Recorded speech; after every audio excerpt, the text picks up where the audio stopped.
mun yi maganar magarya. Magarya tana da muhimmanci ƙwarai da gaske, tana korewa shaidanu da aljanu.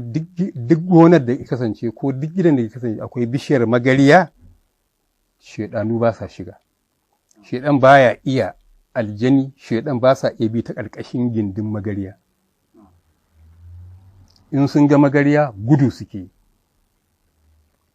Shi yasa ganyen magarya ake amfani na arrabat, al'aqat.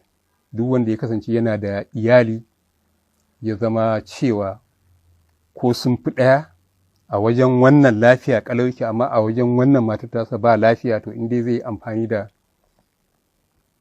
ayoyi in ayatul kursiyu, kuliya, kul huwallahu, falaki da nasi, wanda shine wanda Sheikh bin Bas ya kawo a littafinsa.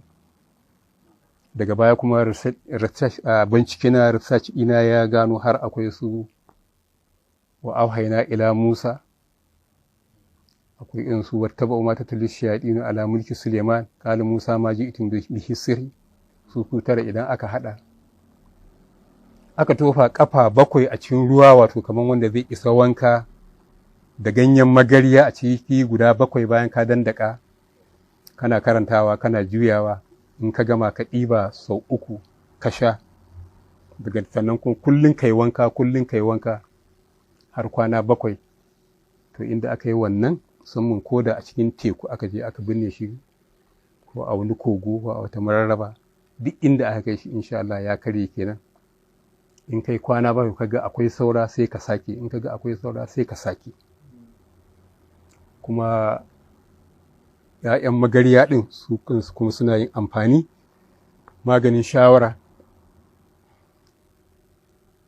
wanda ake cewa jaundice, maganin shawara, wanda galibi wato shawara tana gagarar irin magunguna nan na zamani, wanda yake saka alama ta yalo ko fari, ya ido ya fari ko ya yalo, tangarɗa a ce ake samu daga hanta wani lokacin, da abubuwa dai wanda suke zama causes, haka suke zama dalilin wannan cuta ɗin.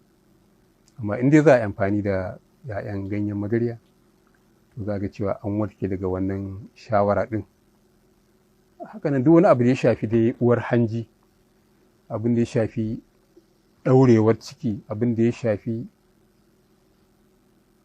irin alsa, abin da ya shafi rashin narkewar abinci, abin da ya shafi rashin sha'awar cin abinci, to in dai kana ci duk waɗannan duk za su kau.